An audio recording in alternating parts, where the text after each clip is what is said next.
C'est pour cela, chers frères et sœurs, continuez à lire la Bible. À travers ces écrits, vous arriverez à décerner les actes de ceux qui sont venus vous apporter ce livre et les écrits ou principes moraux contenus dans ce livre. Il faut qu'un voleur soit saisi avec l'objet qu'il a volé.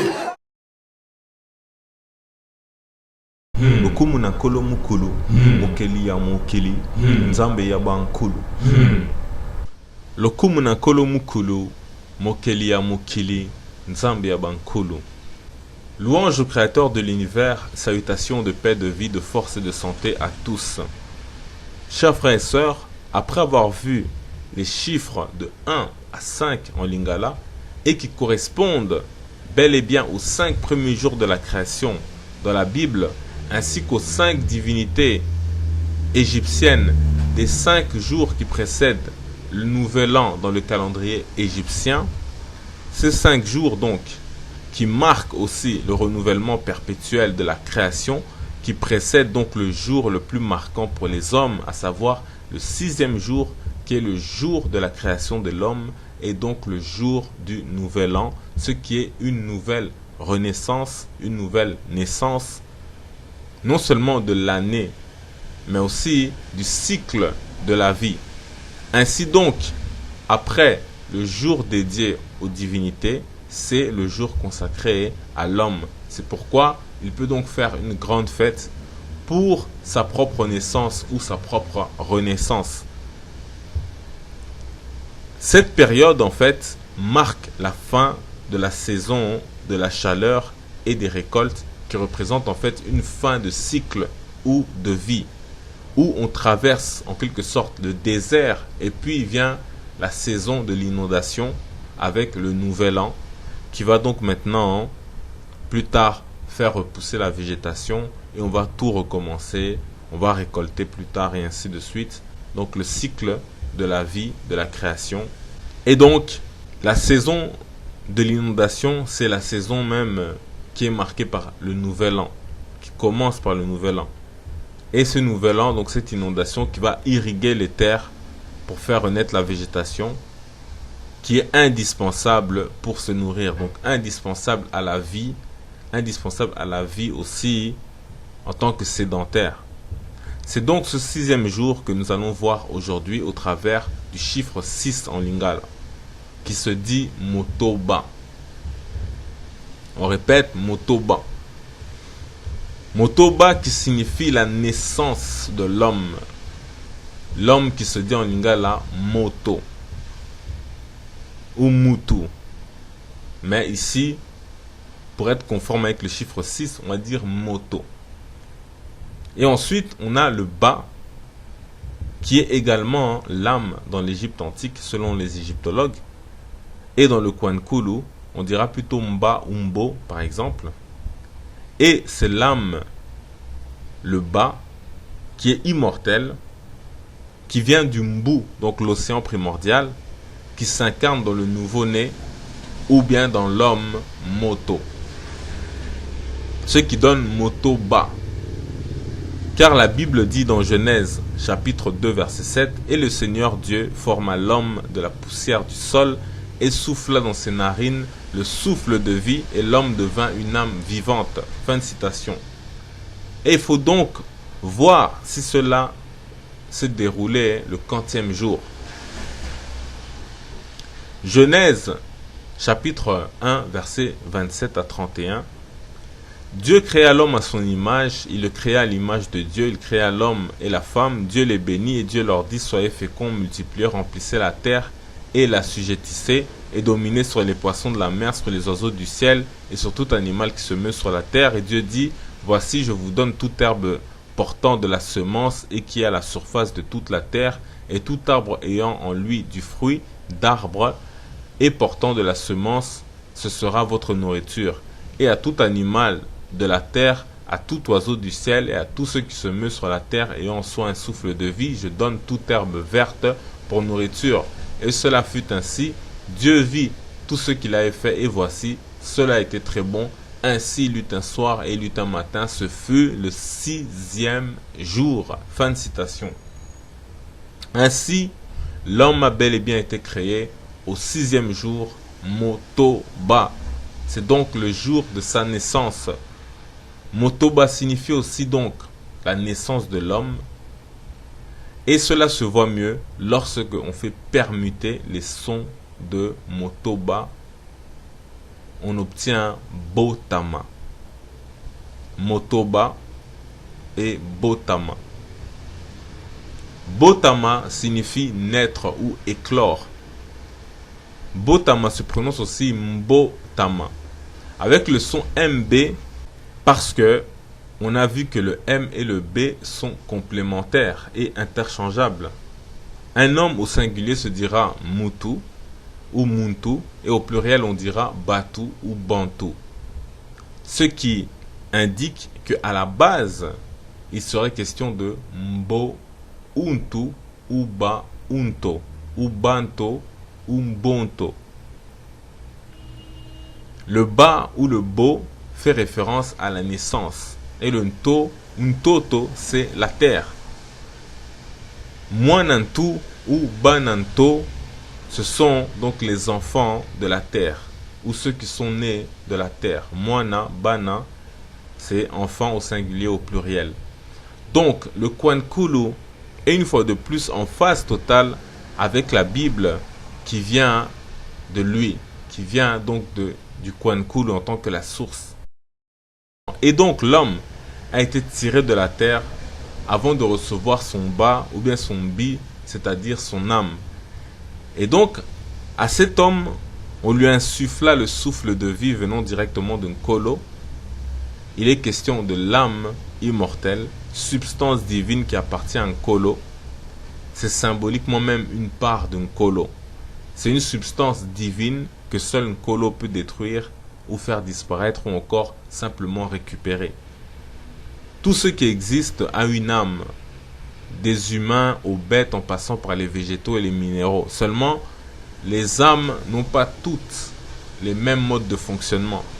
Mais Nkolo peut faire parler ou bouger une montagne s'il le veut ou un arbre s'il le veut.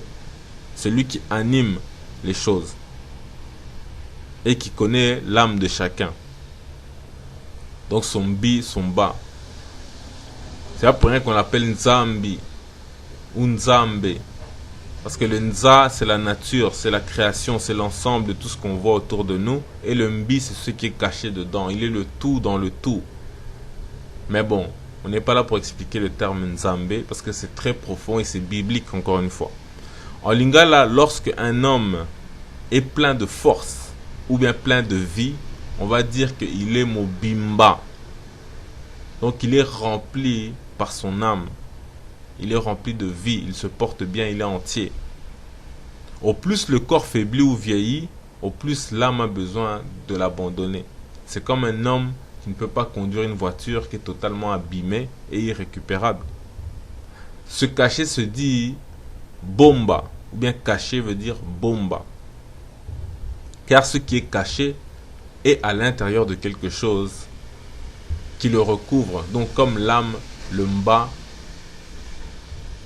qui est recouvert par le corps de l'homme ou par l'homme, par l'enveloppe corporelle, puisqu'on a dit qu'on a insufflé, on a soufflé à l'intérieur de l'homme.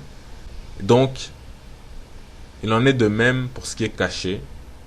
Donc, c'est quelque chose qui est couvert à l'intérieur. Donc, comme l'âme qui est couverte de quelque chose. Protéger ou prendre soin de quelqu'un, c'est batela. Et cela aussi fait référence au fait de couvrir ou bien de cacher quelqu'un. Durcir se dit kokemba ou kemba. Donc ce qui est dur, on sait que ça l'est parce qu'il y a quelque chose de dur à l'intérieur. C'est-à-dire qu'il y a beaucoup de matière, beaucoup de masse. Et si on enlève cela, ben les choses deviennent creux, vides. Donc ce n'est plus kemba. Le terme yamba signifie embrasser, s'unir, car l'âme s'incarne et s'unit à nous. Et deux personnes qui s'embrassent sont plus compactes, sont plus dures. Gonfler se dit vimba, car c'est encore quelque chose qui entre à l'intérieur, comme l'âme, et donc qui va faire gonfler. Exemple, l'air dans un ballon, de l'eau dans un corps, etc. Mais l'âme peut aussi prendre la forme de prononciation mbi, mbe ou mbu, par exemple. Et tout dépend donc du contexte. Mais tout ce qui est b, ba ou bi, b, mba ou mbi, etc. n'est pas forcément bon. Et l'âme de l'homme le prouve sans cesse. Mais le 6e jour est le jour de l'homme dans le Kwankulu, dans la Bible aussi. Et dans l'Égypte antique, c'est forcément le nouvel an. Donc c'est la fête des hommes. Le site Mythologica nous dit à propos du calendrier égyptien, dans la rubrique les jours épagomènes, pour arriver à 365 jours, on ajoutait 5 jours intercalaires ou épagomènes après la fin de Shemu, jour néfaste.